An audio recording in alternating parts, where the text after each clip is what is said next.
What is going on, chess YouTube? In today's video, I want to show you a crazy game where Magnus Carlsen busts out the Stonewall Dutch Opening as black against Vladimir Kramnik, aka everyone's favorite online chess cheating accuser, and this game did take place in the 2016 Leuven GCT Blitz Tournament. And here we go. In the game, Vladimir Kramnik is playing as white. He opens one, knight to f3, the ready opening. He was a very big fan of the ready way back in the day, so this makes a lot of sense. Now, on move one, Magnus, the main lines are knight f6 and d5.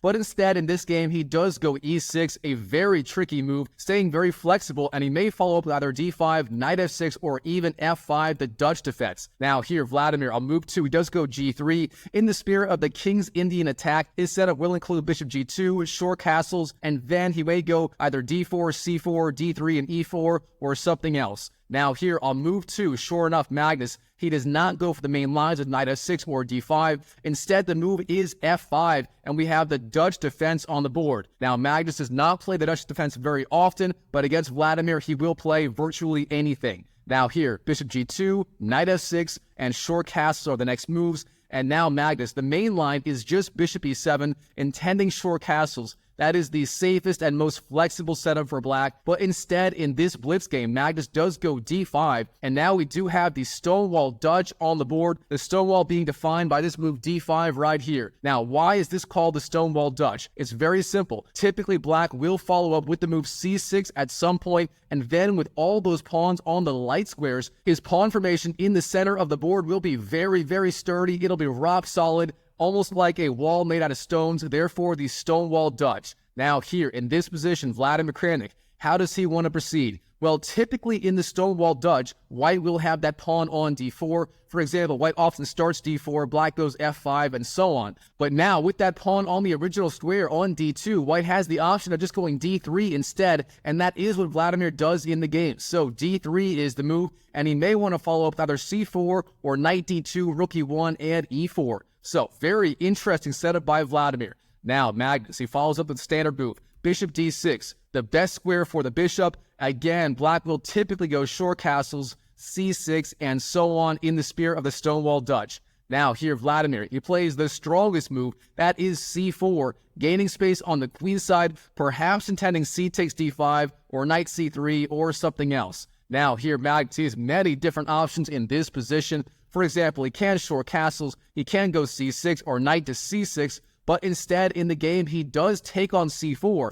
D takes c4 is the move, giving up his sturdy Stonewall Dutch pawn formation, and now this pawn on f5 is starting to look more like a weakness than a strength, as after d takes c4, that is what's played in the game, d takes c4, now black would almost rather have the pawn on f7 instead of f5, as it does weaken the king side quite a bit, not to mention the e5 square. For example, white at some point could go knight to e5 in the future, taking advantage of that big hole in the pawn formation. Now, I do want to point out, instead of d takes c4 immediately, the computer did like the idea of d4 playing sort of in a gambit, intending either knight d2 or knight a3, trying to win back that pawn, but instead, d takes c4 played in this blitz game, Kramnik playing very solid against the GOAT Magnus Carlsen.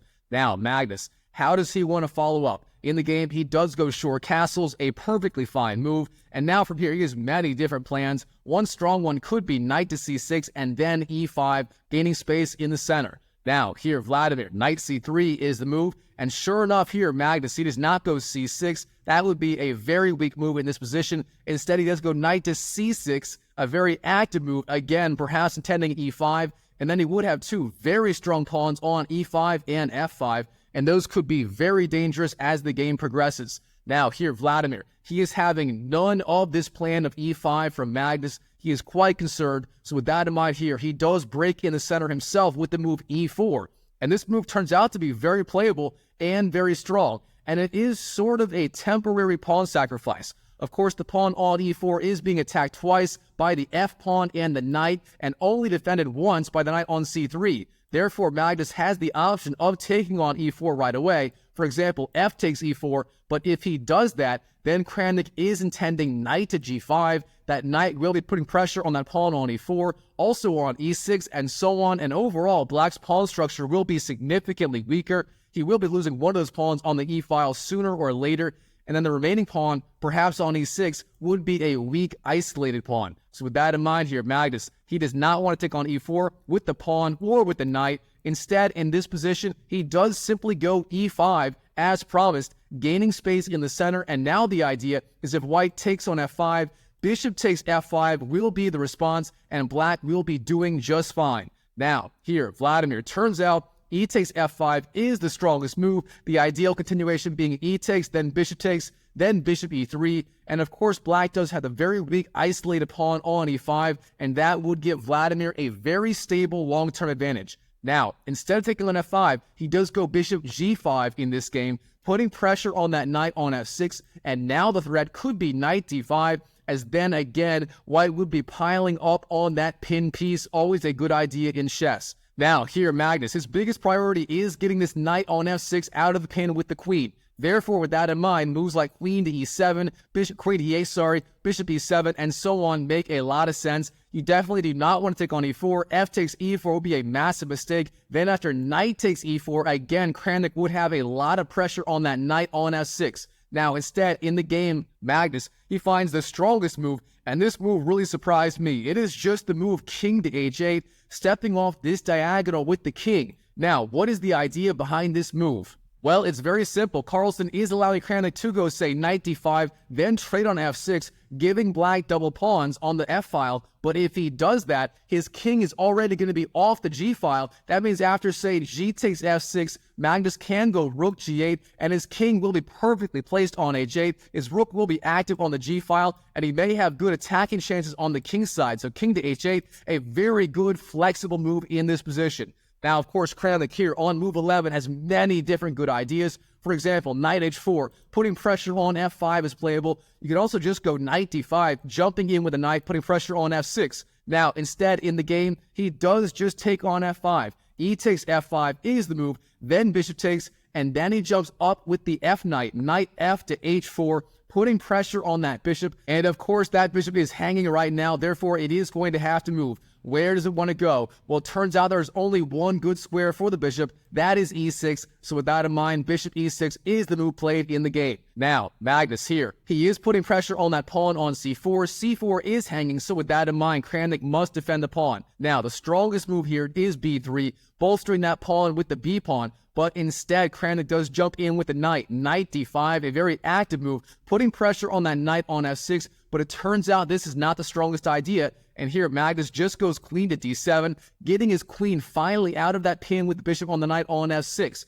Now, Kramnik, how does he want to proceed? Well, the strongest move here is just rook to c1. The rook would be perfectly placed on c1. And for example, if Magnus did take on d5, bishop takes d5, that would be a massive mistake. Kramnik could recapture with the pawn, and the rook would be perfectly placed on the newly semi-open c-file. Now, instead of rook c1, in this position, Kramnik did trade on f6 with the knight. Knight takes f6, but this turns out to be a significant mistake. Of course, Magnus recaptures with a g-pawn. You can't go rook takes f6, as then bishop takes f6 does win the exchange, that being the rook for the minor piece. So, g takes f6 is played in the game, and now bishop h6 puts pressure on the rook, but now we are seeing the benefit of king h8 played earlier in the game by Magnus. He just goes rook to g8, and now, believe it or not, the rook is very well placed on the g-file. Now, yes, I know what you're thinking. The pawns on g3, f2, and h2 do blunt the rook on the g-file. However, that is a short-sighted insight. The rook also has access to the g4 square. Rook to g4 could be the move next, putting pressure on that pawn on c4, and the rook, believe it or not, would be very active on that semi-open g-file on the g4 square. Now, here, Kramnik, once again, b3 is the best move, defending c4 with the pawn, but instead, at this time, Kramnik does go rook to c1, defending with the rook. Now, the problem with this is that pawn on c4 could be vulnerable later in the game. Again, b3, playing it safe was a stronger idea. Now here, Magnus, rook a d8 is the move, centralizing his rook, getting his last piece into the game. And now, Kramnik, what should he be doing in this position? Well, with the queen on d7, he has the option of going c5, trying to trade off the queens. For example, c5, bishop e7, then queen takes, rook takes could be a sample sequence. But Magnus Carlsen, he is the greatest endgame player of all time. Kramnik is quite good at endgames, but he's not quite on Magnus Carlsen's level. So with that in mind, he does keep the queens on the board for now. So instead, bishop e3 is the move, retreating the bishop, and now Magnus has many different, very strong ideas. Now, real fast, the computer loves the idea of going f5 immediately. That is the strongest and most aggressive option. However, it is a very committal move. You don't want to play that move unless you know exactly how to follow it up. That move would be very difficult to play correctly. So with that in mind here, Magnus, he just goes queen to f7, sliding his queen over and putting pressure on this diagonal once again on that pawn on c4.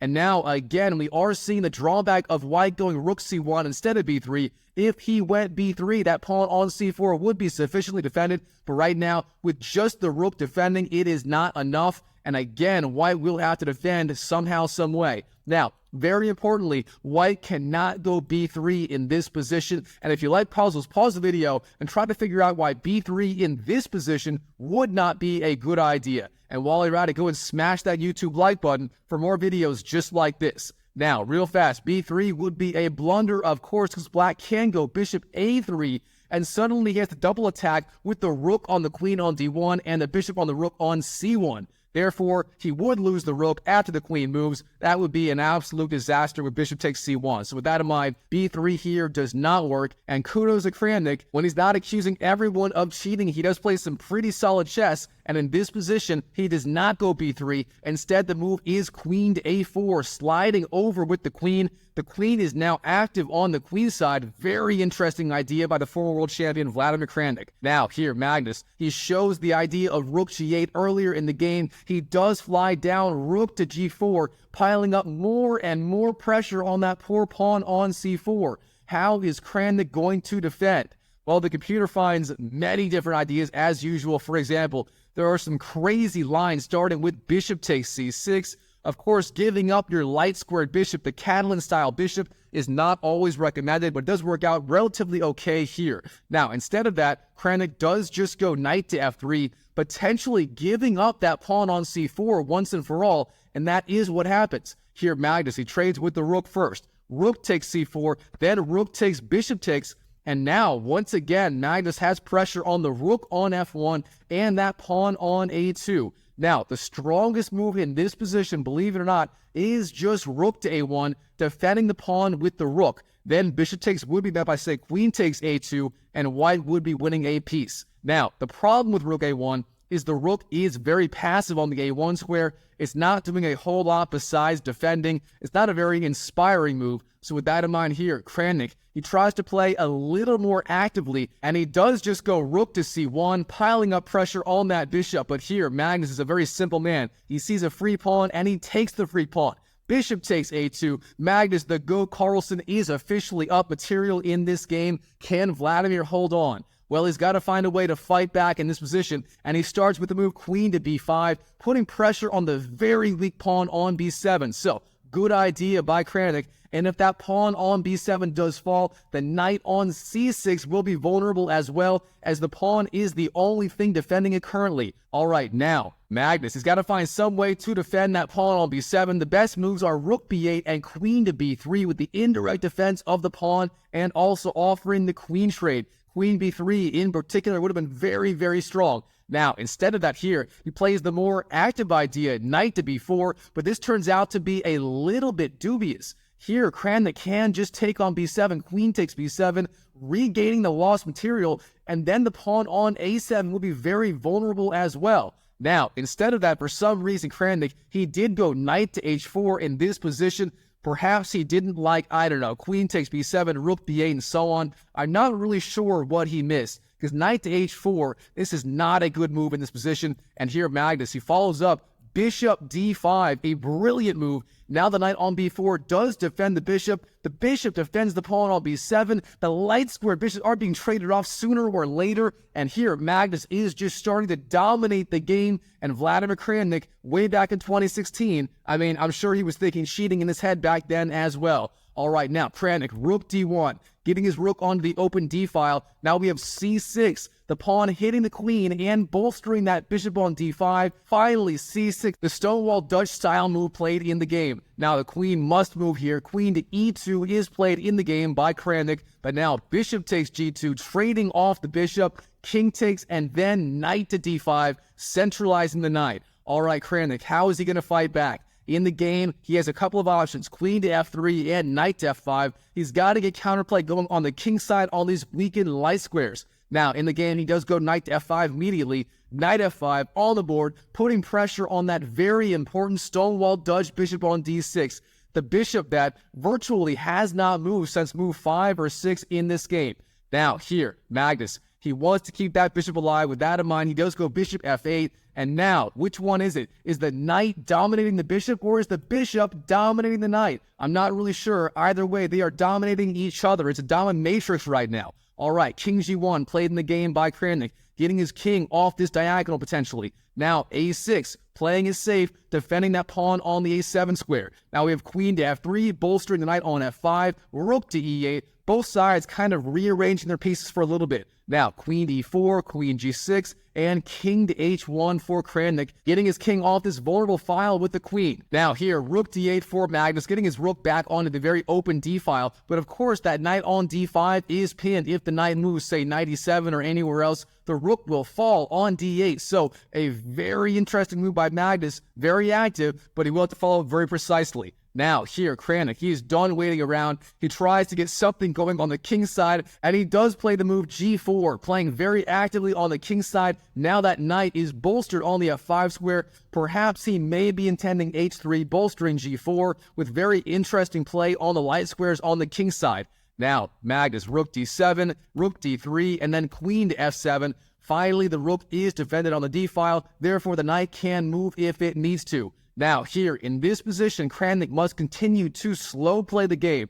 For example, h3, king g2, and so on. Those are the recommended moves by the computer. But instead here, Kramnik does go bishop d2, and once again, we have this mutual domination by the knight and the bishop. They are dominating each other effectively, but this turns out to be a weak move. Now here, Magnus, knight to c7, jumping back with the knight, offering the rook trades, and the bishop on d2 is relatively passive. All right, king g1, rook takes, then queen d5, offering the queen trade. But does good old Vladimir trade the queens? He says, no way, Jose, I am not trading queens. Queen to e2 played in the game, and then knight to e6 for Magnus, centralizing the knight. Now we have bishop e3, moving back with the bishop, admitting his mistake earlier in the game, and now Magnus, queen to e4, jumping up with the queen. We can see Magnus slowly but surely improving his position in the game. Now here, the best move for Kramnik is just knight g3, retreating the knight, putting pressure on the queen, and all his pieces would be coordinating relatively well. Of course, he is still down 2 pawns, but he would be doing relatively okay. Now, instead of that here, the move is f3, and this is a very committal move here. Magnus, he does not retreat the queen. Instead, he finds a beautiful tactical shot. That is the move, knight to f4, jumping in with the knight. Now, both queens are hanging, the queen on e2 by the knight, and the queen on e4 by the pawn, and the queens do come flying off. And very importantly, bishop takes f4 is not a good move here, as the bishop is pinned to the queen. Then queen takes e2 would win the queen. Therefore, here, Vladimir, f takes e4 is the move. Magnus does take on d2, knight takes d2, and now it is up to Magnus to convert in this endgame. Let's see if he has what it takes against Kramnik, the man who has accused literally everyone in the chess world of cheating, except for Vladimir Kramnik. All right, now, king to f2, centralizing the king, knight to f4, then bishop takes e takes. Kramnik is trading off those minor pieces, but that may or may not be a good idea, as if more and more minor pieces come off the board, these pawns on the queen side become more and more important. And here Magnus, his plan is simple: b5, a5, a4, and so on, trying to create a pass pawn on the a file. Now, king to f3, king g8, king takes f4. Kramnik wins back one of those pawns, but is it too little too late? King to f7, e5, then a5 for Magnus. Those pawns are finally rolling. Now b3 and b5, the threat again is a4, and those pawns will be virtually unstoppable. All right, e takes f6, winning a pawn. King takes f6, winning the pawn back. Knight d4, and then a4, finally. The alpha 0 a pawn marching down the board. Now g5, hitting the king. King g6, Now knight takes c6, winning the free pawn on c6, but Carlsen does not mind one bit. B takes b3 is the move, and can that knight even get back to defend b1 in time? I'm not so sure. All right, knight e5 hits the king, king h5, knight to f3, intending knight d2 if b2, and the knight on d2 would defend b1 for now, but Carlsen, of course, he is not done. Bishop b4, blocking off that d2 square, the knight being dominated once again, and now we have king to f5 and b2, and in this position, Vladimir Kramnik resigns on the spot. There is nothing stopping b1 promoting to a queen. He knows when he is done, and he resigns to the go, Magnus Carlsen. Wow, what a game between Magnus and Vladimir Kramnik in the 2016 Leuven GCT Tournament. Alright, Chess YouTube, I hope you enjoyed this video. If you did, smash that like button. And if you want to see Vladimir Kramnik get his revenge on Magnus, check out this video right here, where he does just that, and he plays maybe the best game of his career against Carlsen. That was a beautiful attacking game. If you haven't seen it yet, make sure to check it out. It is pretty incredible, and I'll see you in the next video.